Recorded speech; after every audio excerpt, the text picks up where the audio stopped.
alladzina hum fi salatihim khashi'un. Syarat pertama, kalau ingin mendapatkan surga Firdaus tadi dan kebahagiaannya diturunkan ke bumi, dibawa sampai mati, masuk ke alam kubur lebih bahagia lagi, maka amalan pertama untuk melatih menguatkan iman itu, coba berlatih untuk menunaikan sholat dengan khusyuk.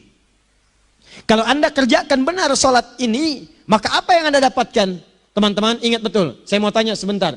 Keabadian yang abadi disebut dengan sa'id. Kalau kita ingin turunkan ke dunia percikannya kita dapatkan, usahanya disebut dengan apa? Masih ingat? Aflah itu kalau didapatkan, kata dasarnya apa tadi? Falahun. Lihat baik-baik. Kata Allah dalam Al-Quran tadi, kalau ingin mendapatkan falahun, amalan pertama sholat. Makanya ketika dipanggil sholat, kalimat falah dilekatkan pada panggilan sholat. 5 kali diingatkan. Begitu muadzin kemudian azan memanggil Anda, hayya 'alas shalah. Anda bertanya, ya Allah kenapa kami mesti sholat? Dijawab, hayya 'alal falah. Yuk, pagi yuk. Yang sejati datang sini. Belum dapat sujud, belum dapat ruku, saya berikan. Makanya ketika orang sholatnya benar, dia akan mendapatkan 5 keutamaan. Saat di dunia nih, belum ke akhirat, 5 keutamaan. Yang tidak diberikan pada orang yang tidak sholat. Atau orang sholat tapi sholatnya nggak khusyuk. Sebab syarat mendapatkannya khusyuk. Alladzina hum fi sholatihim khasyi'un. Bukan alladzina hum fi sholatihim saja, tapi ada kalimat khasyi'un. Artinya yang tidak khusyuk saja nggak akan dapat, apalagi yang nggak sholat. Apa yang 5 ini? Lihat baik-baik. 1. Orang yang sholatnya benar, pertama kali sebelum mendapatkan kebahagiaan hakiki dari Allah Subhanahu wa Ta'ala, akan dirubah dulu perilaku hidupnya menjadi perilaku yang lebih baik. Kalau orang itu sholatnya benar, maka sholat itu akan melatih dia untuk berubah, bertransformasi jadi orang baik. Itu ada di Quran surah ke-29 ayat ke-45. Innas sholata tanha anil fahsya'i wal munkar. Sumber keburukan cuma 2, kalau bukan fahsya itu munkar. Maaf, pornografi, porno aksi, LGBT, kata-kata jorok, kotor itu fahsya. Di orang sholat kata Allah, mustahil berkata-kata kotor. Orang sholat tidak akan pernah mencela. Orang sholat tidak punya kata-kata jorok. Jadi kalau ada sekarang orang yang sholat senang mencela orang lain, itu berarti ada masalah dalam sholatnya. Dan dia belum dijamin sebagai ahli surga terbaik. Dan hidupnya nggak bahagia. Nggak bahagia. Aneh nih. Sholat tapi senang celah orang. Aneh. Aneh. Yang paling bahaya adalah menikmati celahannya. Itu yang paling aneh. Anda ngaji. Anda ikut taklim. Taklimnya sesuai Quran. Taklimnya petunjuk sunnah. Anda sholat, Anda puasa. Tapi Anda masih senang mencela orang lain. Dan menikmati celahan itu. Kalau nggak mencela, kayaknya nggak komplit kehidupan. Maka ada yang salah dengan ibadah Anda. Ada yang keliru. Karena mustahil taat bertemu dengan maksiat. Itu mustahil. Mungkar, keburukan yang diingkari oleh hati. Sumbernya nafsu perut dengan akal. Bohong, mencuri, menipu, membunuh, merampok, membegal, mabuk, dan sebagainya. Itu namanya mungkar. Orang sholat gak mungkin mengerjakan mungkar. Jadi kalau sholat kita benar, cukuplah Anda sholat, maka Anda akan jadi orang baik. Makanya kata Nabi, Anda punya anak dari kecil ajarin sholat. Sholat, kalau naik jadi balik, kerjakan terus. Kasih pelajaran membuat dia mengerti. Kalau masih susah, berikan pelajaran. Ini sering diterjemahkan dengan memukul. Mukul di Arab beda dengan konteks mukul sekarang. Mukul di Arab tuh ngasih pelajaran supaya ngerti. Anda bisa terjemahkan dengan konteks lain. Uang jajannya tahan. Yang kesukaannya simpan dulu.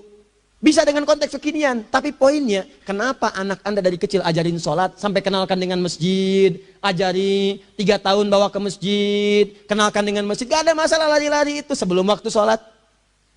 Kenalkan dulu. Dulu orang-orang tuh begitu, sebelum waktunya dikenalkan, jalan, begitu lari, biarin dulu. Setelah itu diberi pengertian, nah ini bukan tempat berlari, yang berlari di sana nanti, yang di sini nanti akan ada orang-orang baik semuanya. Terus anda lihat berbaris, baris rapi. Kalau pengen baik ikutan baris nanti. Terus nanti ada yang mimpin di depan, namanya imam.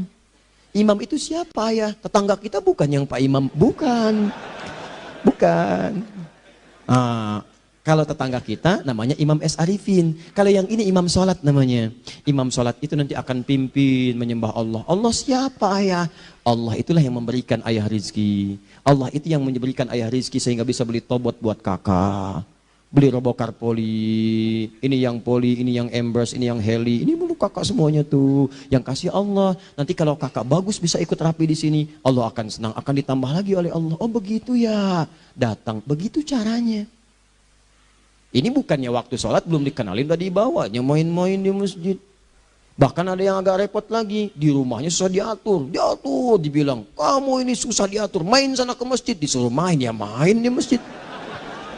Yang salah bukan anaknya, orang tuanya. Apa rahasianya anak itu disuruh ke masjid, suruh sholat? Rahasianya, begitu anak itu sholat dengan baik, maka dia akan tumbuh jadi anak baik di kemudian hari. Itu maksudnya. Nah, sekarang saya agak bingung ini. Pendidikan TK sekarang salah sih? Enggak, cuma saya agak bingung mikirnya. Ini anak belum diajarin sholat, udah diajarin manasik. Itu bagaimana cara berpikirnya Ferguson? Agak repot saya mikirnya tuh. Ya. Walaupun salah sih enggak, cuma saya bingung gitu. Kenapa nggak dikerjakan tahap yang pertama dulu? Tangga itu kan berurutan. Nggak bisa Anda lompat langsung ke 5. Kan 1, 2 belum terlewati. Jelas ya? Nah, ini gambarannya. Sholat nih. 1 pasti baik. Jadi kalau sekarang sholat, lisan belum baik, mata belum baik, sampai ke kaki, berarti ada yang salah sholatnya tuh. Ada yang nggak tepat. Tangan sembarangan, snack orang ngambil. Awas. Tuh sendal orang, mau wudhu nggak ada sendal, pakai sendal orang. Udah bilang belum? Kehujanan pakai payung orang. Udah bilang belum? Ya kan gampang Ustaz. Ini kan juga mungkin diikhlaskan karena Allah. Ya ikhlas, cuman pakainya belum minjam. Bagaimana kalau sedang pegang payung itu keluar, Anda meninggal? Nah, coba mikirin ke situ. Coba ke kantor. Kalau didorong proyek yang nggak jelas, minta tanda tangan, pikirin dulu bagaimana kalau meninggal. Kemarin saya sama teman-teman artis saya katakan begini. Anda ya, kalau Anda mengaji dengan saya, jangan pernah menerima peran maksiat. Walaupun itu sekedar adegan, tapi itu maksiat. Kalau bayangkan ketika Anda memerankan itu, Anda diwafatkan oleh Allah Subhanahu Wa Taala. Maka demi Allah saya katakan tidak ada faedahnya Anda ngaji sekarang, ngaji besok. Ketika Anda menerima peran itu, Anda wafat dalam keadaan bermaksiat di hadapan Allah Subhanahu Wa Taala. Maka saya pun katakan pada Anda, ayo belajar yang betul. Pahami, bangun sholat, belajar, dalami seperti orang tua kita dulu. Tinggalkan nyontek, budaya yang nggak jelas. Rasakan ketika nyontek Anda wafat. Apa yang Anda dapatkan? Di Libya itu, kalau nyontek, di Libya ya, ini saya pernah sekolah di Libya nih. Itu kalau nyontek, dibiarin aja dulu. Dan rekornya 100% ketahuan. Begitu sudah selesai, cuma jeda 2 jam, langsung ada panggilan. Si Fulan silahkan datang ke kantor. Apa yang disediakan di kantor sudah siap. Anda diberi waktu 2 jam dari sekarang, siapkan beres-beres koper Anda, di sini sudah tertulis Anda akan pulang. Tiketnya sudah lengkap, dikawal 2 orang, dituliskan di situ anak ini nyontek gak boleh kembali ke sini. Libya. Gak ada zero tolerance bagi yang seperti itu, keluar. Kami gak terima di sini. Harusnya begitu. Gak ada faedahnya, yang kita butuhkan amalan dari ilmu bukan nilai-nilai itu sementara, gak ada. Sudah. Nah ini akhirnya begini kualitasnya nih. Tertulis di ijazahnya bagus, cum laude, IPK-nya 4, tapi nggak ada aplikasinya. Yang pintar banyak, kita butuh yang baik, pintar yang baik. Sekarang yang pintar banyak, kepintarannya dipakai untuk nipu orang. Itu yang bahaya. Ahli hukum banyak yang dihukum. Ahli ekonomi tidak bisa mengangkat perekonomian. Apa yang salah? Apa yang salah? Ini yang jadi persoalan. Tapi dasar manusia, begitu di sidang mulai pakai peci, pakai baju koko, pakai tasbih, ada yang pakai kerudung. Luar biasa. Nih, 2. Orang kalau sholatnya benar, Allah akan berikan ketenangan dalam jiwanya. Tenang hatinya. Jangankan musibah kecil, musibah paling besar pun tenang aja dia. Tenang, dia paham rumusnya. Allahu Akbar. Turun Quran. Surah ke-13 ayat ke-28. Ala bidzikrillahi tatmainnul. Yakinkan pada dirimu zikir kepada Allah membuat hati tenang. Di antara turunan zikir amalannya adalah sholat. Dari mana taunya Quran surah ke-20 ayat ke-14. Innani anallahu la ilaha illa ana fa'budni wa aqimis salata li dzikri. Saya Allah, kata Allah ke Nabi Musa. Tidak ada Tuhan selain saya, sembah saya. Bagaimana menyembahmu ya Allah? Tunaikan sholat sebagai zikir kepada saya. Zikir. Nah, maka kalau Anda sedang tidak tenang, ayo ke masjid. Banyak zikir itu, baca Quran zikir. Quran surah 15 ayat 9. Inna nahnu nazzalna dzikra. Kami turunkan Al-Quran sebagai zikir. Jadi kalau Anda sedang baca Al-Quran, Anda sedang berzikir. Ibu kalau sedang nggak tenang, Bu, gelisah, nggak enak, nggak usah mengeluh, apalagi bikin status gak karuan. Ibu wudhu, ambil mushaf baca. Begitu sedang baca ada ketenangan dalam jiwa. Berdoa, zikir. Kalau sedang nggak tenang besok ada proyek, doa dulu. Doa itu memberikan ketenangan. Makanya doa disebut dengan zikir.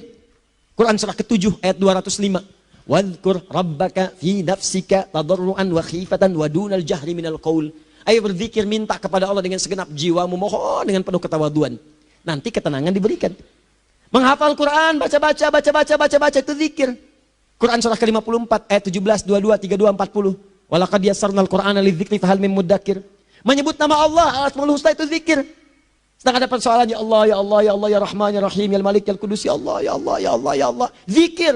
Dalilnya Quran surah kedua ayat 152. Fadhkuruni azkurkum. Sebut namaku, zikir. Apapun akan mengingatmu. Gimana menyebutnya? Ditafsir di Quran surah 17.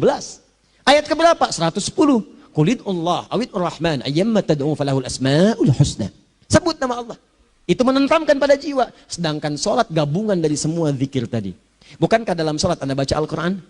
Bukankah dalam sholat Anda menghafal Al-Quran? Bukankah dalam sholat Anda berdoa? Bukankah dalam sholat Anda istighfar? Anda mohon digabungkan semua itu. Amalan sholat menggabungkan semua jenis zikir. Masa Anda nggak tenang juga? Makanya sholat itu, jangankan sholat ya, tempat sholat itu yang menenangkan. Tempat sholat, tempat paling tenang di muka bumi. Kalau nggak percaya silahkan. Ya, Anda sebelum masuk ke istiqomah ini, begitu Anda masuk kan perasaannya beda kan? Lain. Silahkan cek kalau cari ketenangan datang ke masjid. Masuk, wudhu masuk, sholat 2 rakaat, tenang. Dekat kipas angin, saking tenangnya, plak, ngantuk tidur. Beneran. Enak. Makanya saat Ramadan kalau orang pengen cari ketenangan, lihat. Di perusahaan-perusahaan penuh tuh musola, pada tidur. Ya, mengamalkan hadis palsu. Ya, dia musaim ibadah, tidurnya orang puasa ibadah, hadis palsu. Nah, itu teman-teman. Itu gambarannya tiga.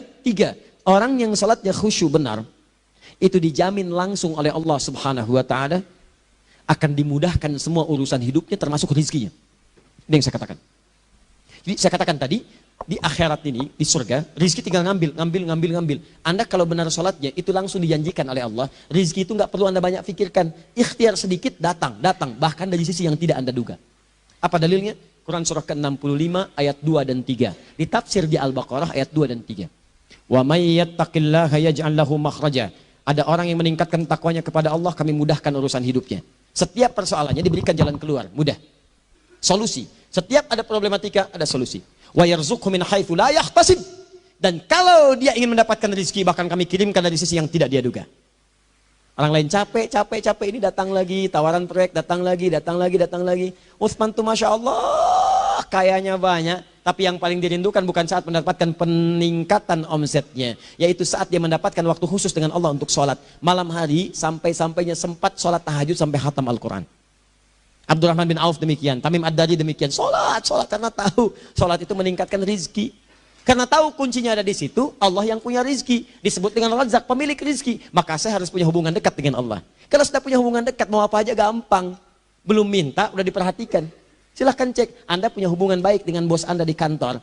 Ya, sebelum Anda minta, beliau udah pikirin tuh. Telepon bendahara. Dia udah ngambil belum gajinya? Belum Pak, tambahkan bonus sekian. Kenapa? Karena dia mengawasi Anda. Allah maha tahu dibandingkan dengan bos Anda. Mendekat kepada Allah, semua diperhatikan oleh Allah.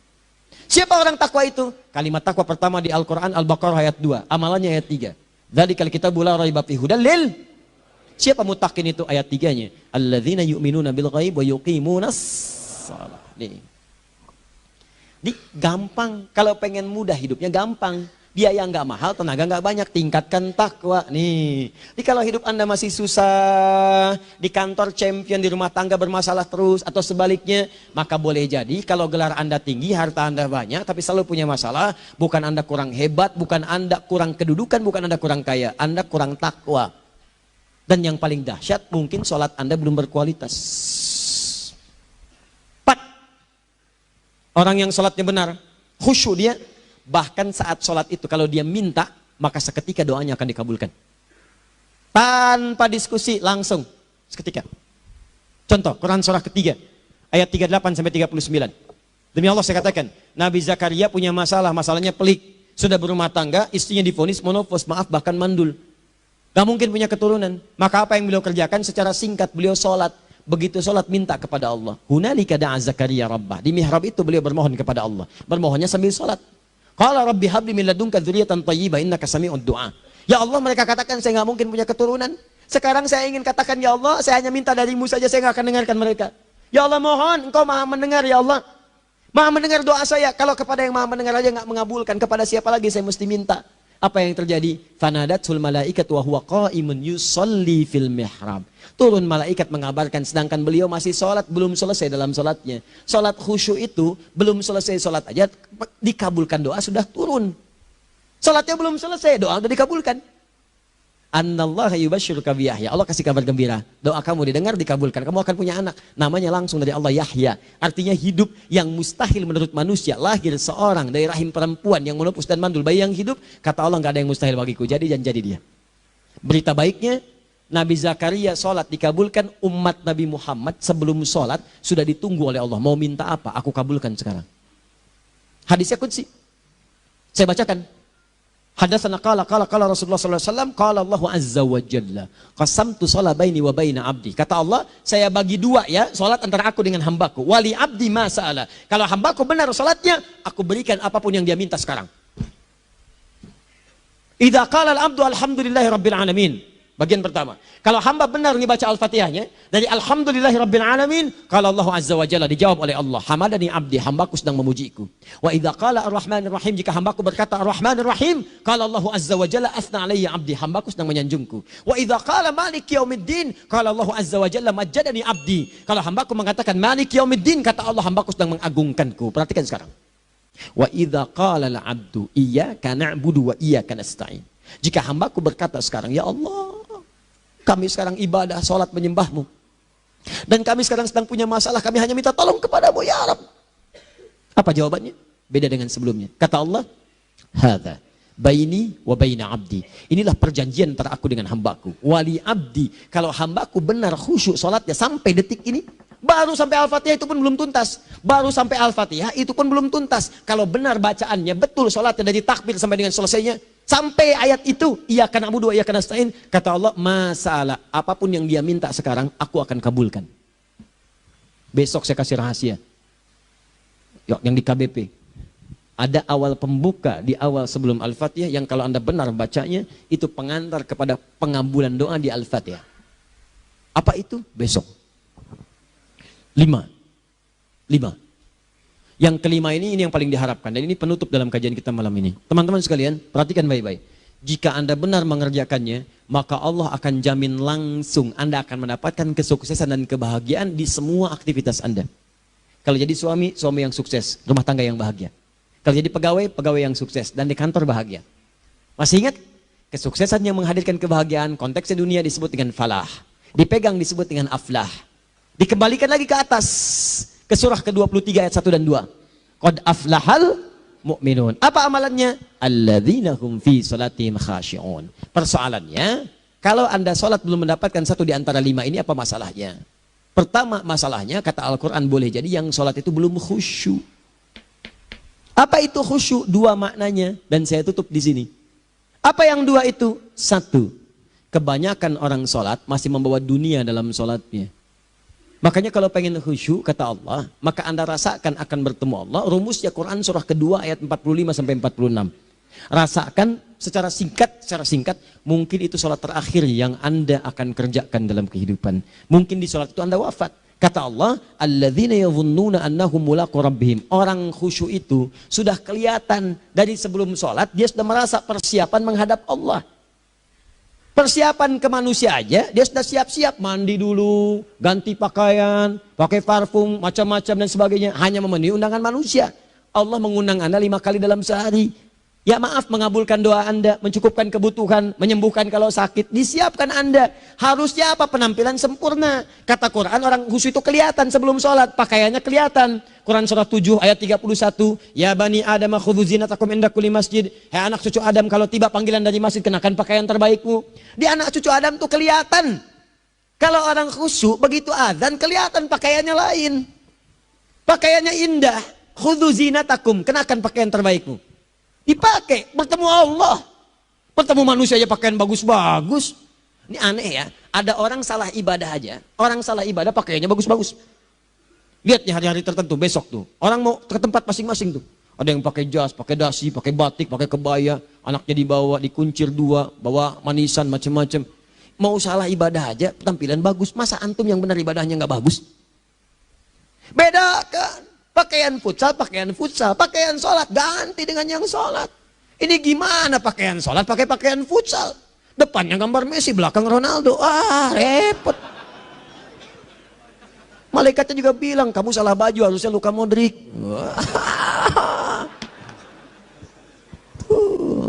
Apalah saya. Mayo mau tanya apa? Mourinho dipecat saya tahu.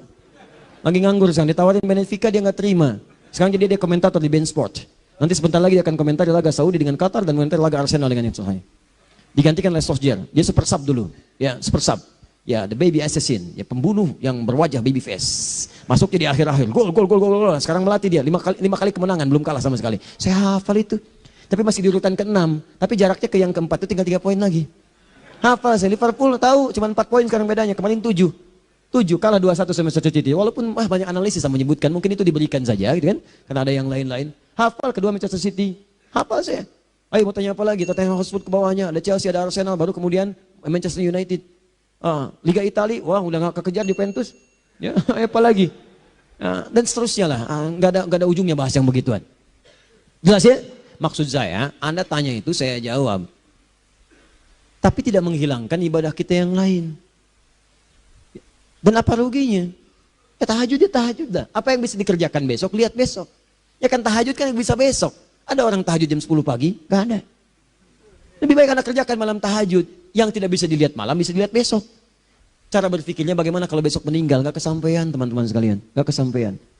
Nah maka dari itu, Anda kalau mau ada panggilan sholat, siap-siap baju yang bagus. Itu sempurnakan. Anda panggilan orang mandi, panggilan Allah. Buka Quran surah 5 ayat 6, sempurnakan wudhu.